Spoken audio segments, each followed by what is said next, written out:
नमस्कार, जोहार। नई दिशाएं में मैं कीर्ति चौहान आपका स्वागत करती हूँ। हम कहते हैं वसुधैव कुटुंबकम, जिसका मतलब होता है ये पूरी दुनिया, ये पूरी वसुधा, एक परिवार, एक कुटुंब है। कई कितने लोग होते हैं जो इस बात को सच में यथार्थ करने में लगे हों। हम अक्सर परिवार का मतलब समझते हैं माता पिता, पत्नी, पति और बच्चे। इससे ऊपर हम नहीं सोचते। पर आज भी हमारे समाज में कई ऐसे लोग हैं जो सच में वसुधैव कुटुंबकम को यथार्थ कर रहे हैं और उस पर काम कर रहे हैं। हमारे बीच आज जो मेहमान मौजूद हैं वो समाज सेवा को लेकर के बहुत अच्छा काम कर रहे हैं। ना ही सिर्फ बच्चों की शिक्षा को लेकर के, ब्लड डोनेशन को लेकर के, बल्कि डेफ बच्चों को लेकर के बहुत अच्छा काम कर रहे हैं और काफ़ी सालों से काम कर रहे हैं। इनके कई एनजीओज़ हैं। तो चलिए अब चलते हैं और उनसे इस विषय पर बात करते हैं। नमस्कार ऋषभदेव जी, बहुत बहुत स्वागत है आपका हमारे कार्यक्रम में। बहुत बहुत धन्यवाद कीर्ति जी, और दूरदर्शन के सभी दर्शक को मेरा प्रणाम। जय श्री राम स्वीकार हो। सबसे पहले तो आपसे यही जानना चाहेंगे कि आपके कई एनजीओज़ हैं, एक नहीं है, तीन एनजीओज़ हैं आपकी। एक एनजीओ है जो छोटे बच्चों की शिक्षा को लेकर के काम करती है, एक है जो ब्लड डोनेशन जैसे कामों में लगी हुई है, और एक है जो डेफ बच्चों के लिए काम करती है। आपसे तो जानना चाहेंगे सबसे पहले कि इन सारे एनजीओज़ की शुरुआत कैसे हुई। सर्वप्रथम मैं बता दूं कि मैं सिविल इंजीनियर हूं जी। तो हमारी इंजीनियरिंग डेज से ही इस फील्ड में, इस क्षेत्र में हमारा रुचि रहा था। और ये सारा माहौल जो है समाज सेवा के प्रति, या कह लीजिए एनजीओज़ के प्रति, ये कॉलेज डेज़ के फर्स्ट ईयर से ही शुरू होती है इसकी कहानी। विस्तृत रूप में अगर मैं बात करूं तो समर्पण, नीड्स, इस टाइप के एनजीओ से मैं जुड़ा, और जुड़ने के बाद मुझ पर कुछ दायित्व सौंपे गए।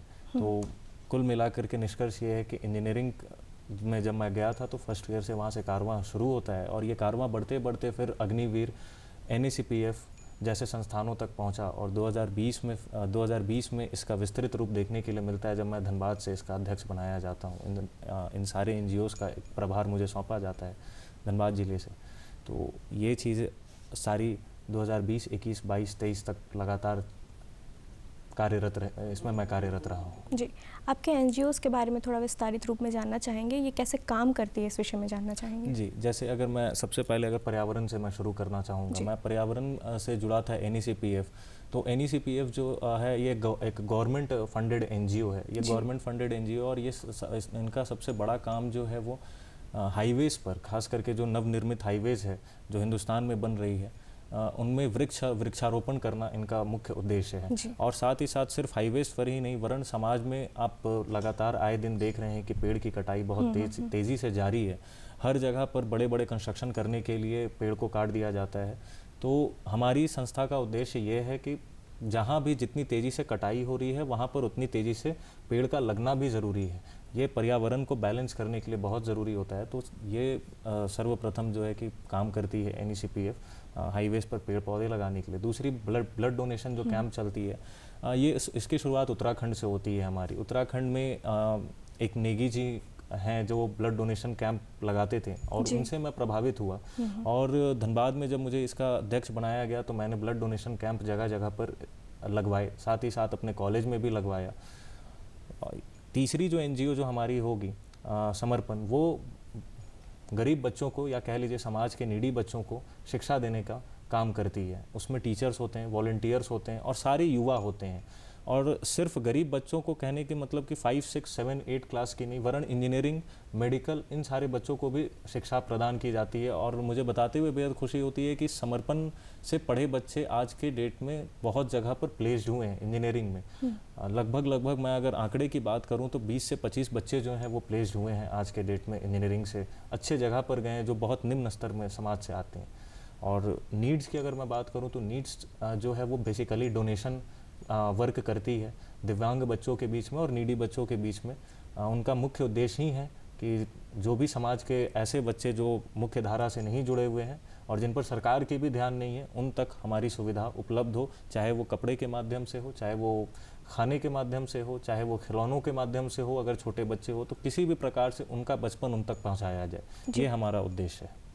आपको देख कर के एक सवाल जो मन में ज़रूर आता है, हर किसी का ही आएगा, कि आपकी जो उम्र है वो बहुत अभी कम है, आप इतने यंग एज में इस फील्ड में आए हैं, जबकि इस एज में सबकी प्रायोरिटीज़ अलग होती है। लोगों को रहता है कि फैमिली बना लें या करियर बना लें। ऐसे में आप समाज कल्याण से जुटे हुए हैं, तो आपसे जानना चाहेंगे कि क्या कोई आपके इंस्पिरेशन है जिनको ये देख कर के आपको प्रेरणा मिलती है और आपको लगा कि मुझे भी ऐसा ही बनना है और इसी फील्ड में जाना है? बिल्कुल, ये तो सत्य वचन है कि बिना प्रेरणा का किसी भी कार्य को करना थोड़ा कठिन होता है। और इस युवा वर्ग को जब मैं देखता हूँ जो सिर्फ भौतिक सुख सुविधाओं के पीछे भागते हैं, तो ये चीज़ मेरे मन में बहुत पहले से जागृत थी और इसको दिशा देने के लिए हमने बहुत प्रयास किया है। और ये प्रयास करने का जो शक्ति है वो केवल मुझे 2 व्यक्तियों से मिलता है। शायद ऐसा लग सकता है कि छोटी मुँह बड़ी बात, लेकिन मैं कहना चाहूँगा कि मेरे जो प्रेरणा स्रोत रहे हैं वो उत्तर प्रदेश के मुख्यमंत्री जी योगी आदित्यनाथ जी हैं, जिनको देख करके मैं हमेशा सीखता हूँ, समझता हूँ और कोशिश करता हूँ कि एक संत महंत से बड़ा सन्यासी, एक संत महंत से बड़ा इंसान धरती पर कोई नहीं होता है। वो जिस दिन भगवा ओढ़ लेता है वो उस दिन समाज कल्याण के लिए निकल पड़ता है।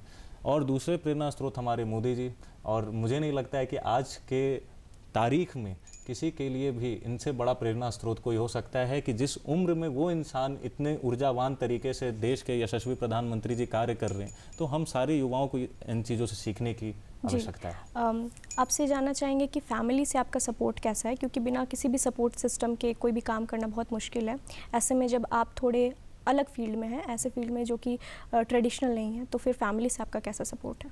फैमिली से परिवार जो हमारी रही है शुरू से मददगार रही है, मुझे हौसला दिया है, सपोर्ट दिया है। लेकिन उसमें भी मैं सबसे बड़ी क्रेडिट अगर मैं किसी को दूंगा तो वो मेरी माता जी हैं, जो कंधे से कंधा मिलाकर या कदम से कदम मिलाकर के मेरे साथ हमेशा हर परिस्थिति में, हर विपरीत परिस्थिति में और हर सार्थक परिस्थिति में मेरे साथ खड़ी रही हैं। तो मैं अपनी माता जी को प्रणाम भी करूंगा और माता जी के लिए ये समर्पित करूंगा कि मैं जो भी हूँ, जहाँ भी पहुँचा, आज जहाँ भी बैठा हूँ, वो सिर्फ और सिर्फ माता जी के लिए। जी, जब भी हम कोई सोशल वर्क करते हैं, समाज सेवा करते हैं, तो हमें लगता है कि हम दूसरों के लिए हेल्प कर रहे हैं। पर मुझे ऐसा लगता है कि अगर आप मान लीजिए कि किसी को शॉल बांट रहे हैं, एक शॉल से किसी की ज़िंदगी नहीं बदल जाएगी, पर इस पक्ष में जो लोग बैठे हैं, जो समाज सेवा कर रहे हैं, असल में प्रभाव उन पर पड़ता है। मैं आपसे जानना चाहूँगी कि समाज सेवा करने से आप पर क्या प्रभाव पड़ता है?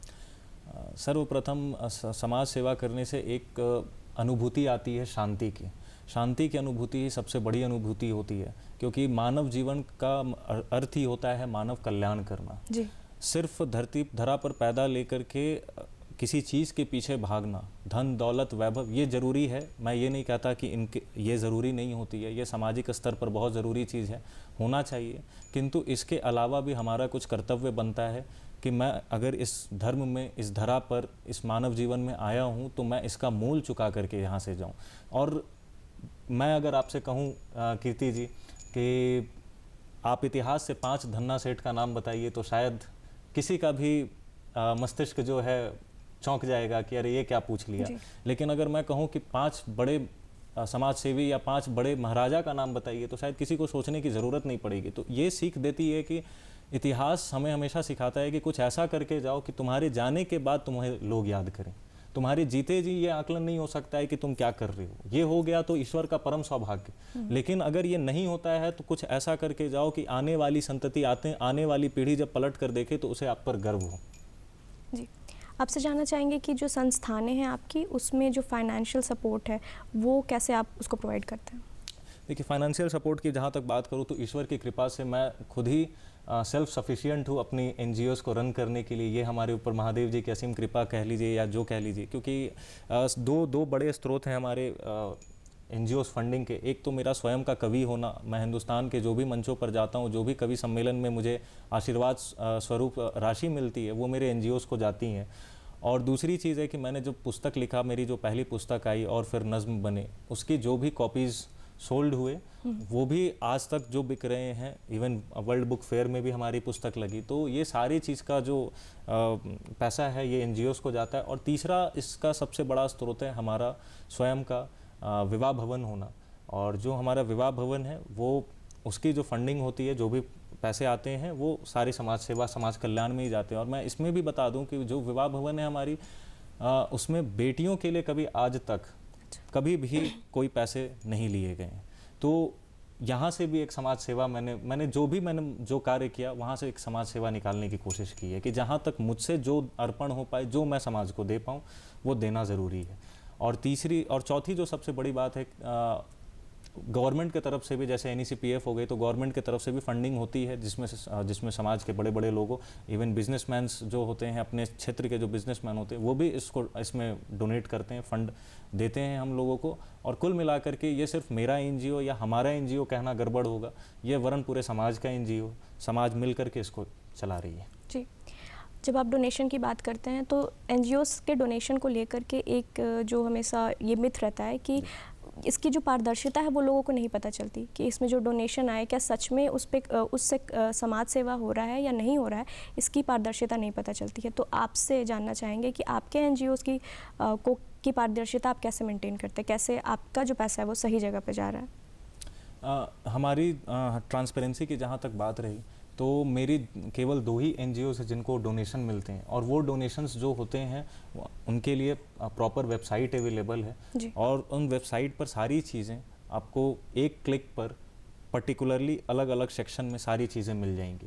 वहाँ पर कोई भी ऐसा नहीं होता है कि किसी ने पैसा भेजा तो वो हमारे बैंक अकाउंट में आएगा, नहीं, बिल्कुल ये चीज़ नहीं होती है। इसकी प्रॉपर अलग से इस संस्था के बैंक अकाउंट है अपनी, पैसे सारे वहाँ पे जाते हैं। वेबसाइट पर आपने अगर 1 रुपये भी भेजा है, या कोई 1001 भेजा है, या चाहे कोई 1,00,001 भेजा है, वो उसके नाम के साथ वेबसाइट पर प्रदर्शित होती है।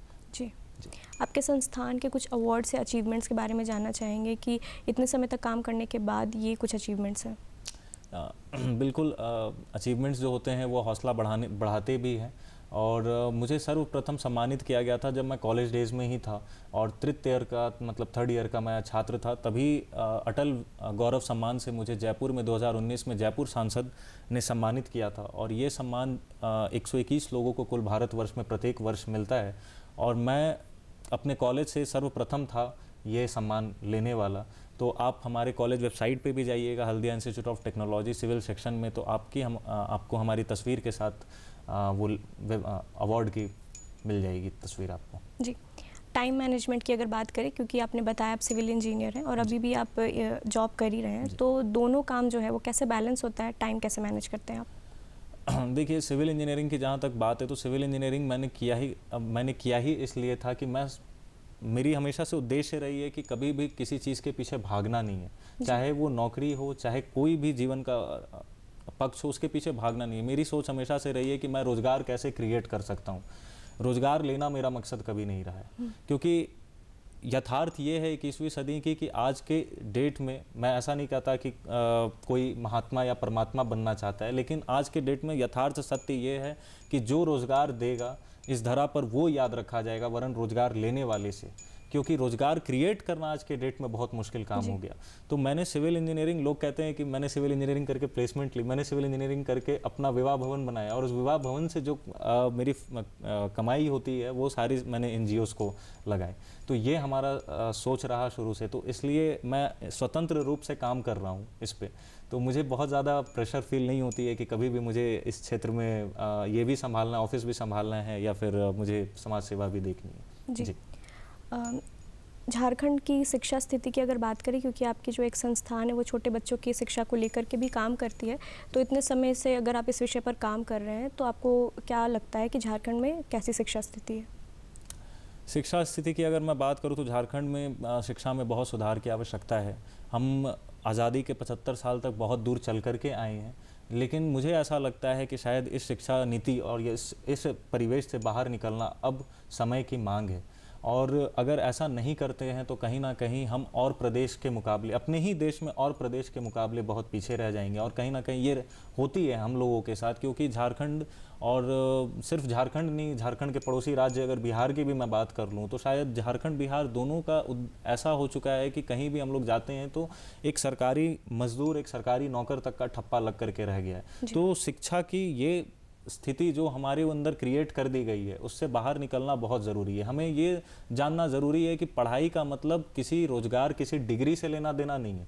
पढ़ाई का मतलब आपके ज्ञान से है, और वो ज्ञान से आप कितना कितना अपने समाज को दे सकते हैं, कितना कुछ आप, चाहे रोजगार के मामले में बात कर लूँ या समाज सेवा के मामले में बात कर लूँ, आप खड़ा क्या कर सकते हैं, आप एम्पायर खड़ा करने के लायक हैं या नहीं है। क्योंकि मालिक बनना शिक्षा का मतलब होना चाहिए, नौकर बनना उद्देश्य नहीं होना चाहिए शिक्षा का।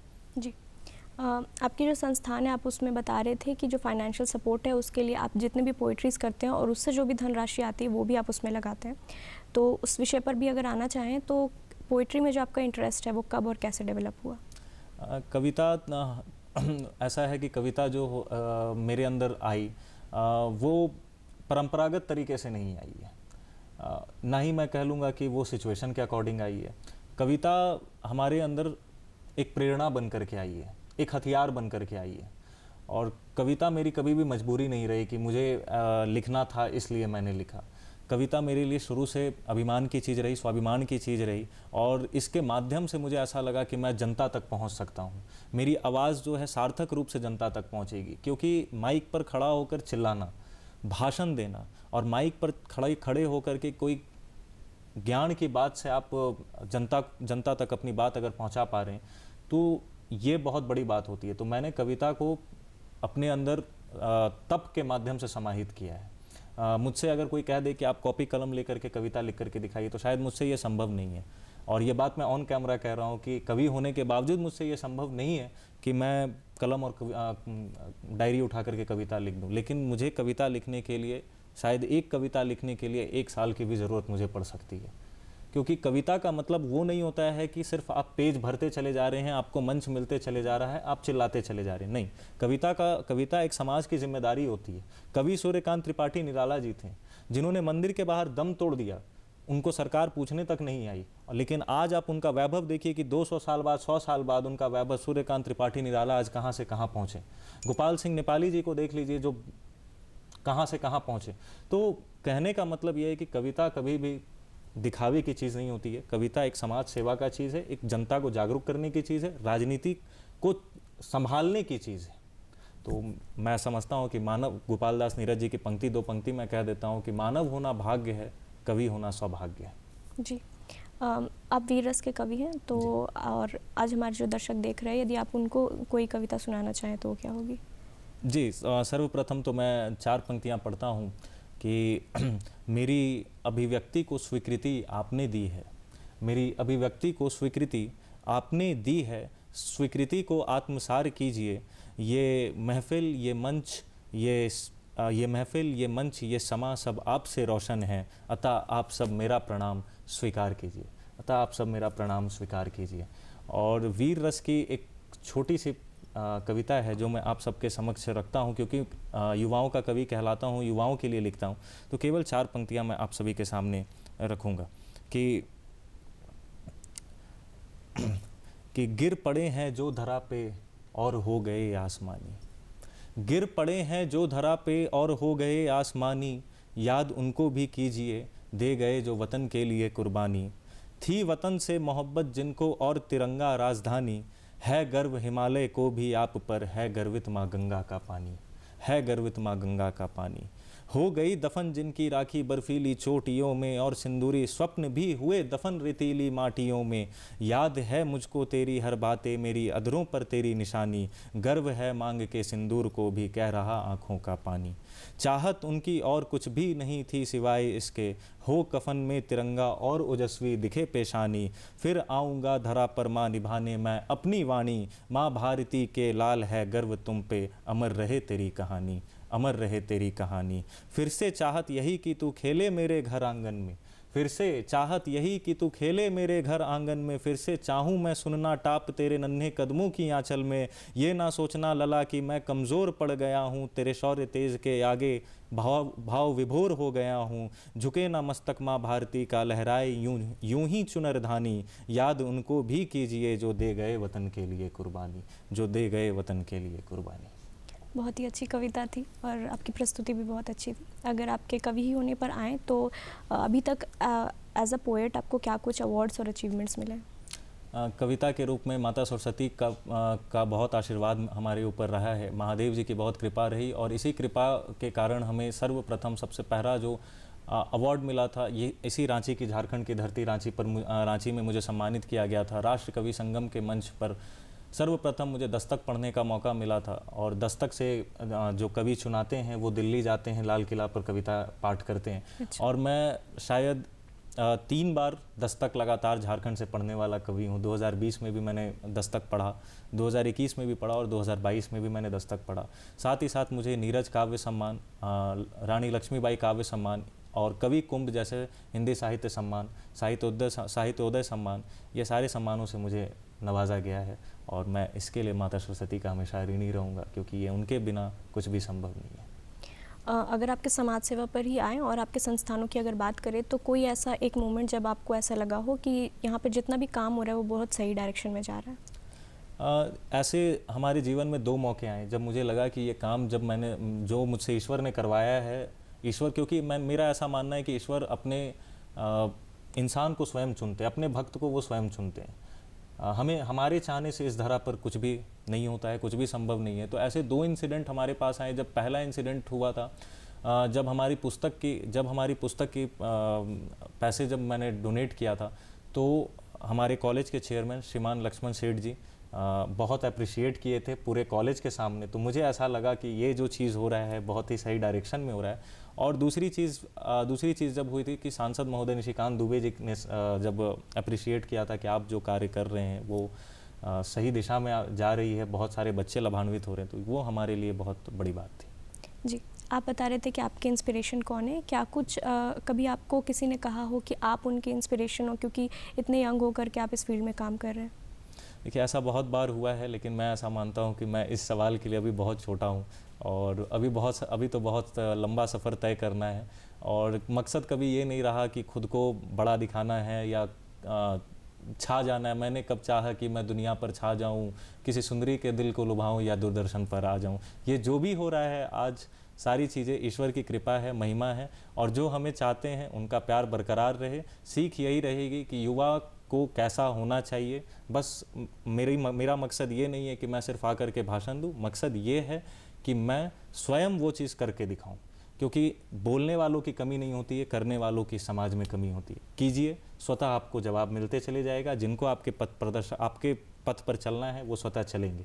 तो मैं यही कहना चाहूँगा कि इस सवाल के लिए अभी तो मैं बहुत छोटा हूँ, बाकी सब ईश्वर की कृपा है।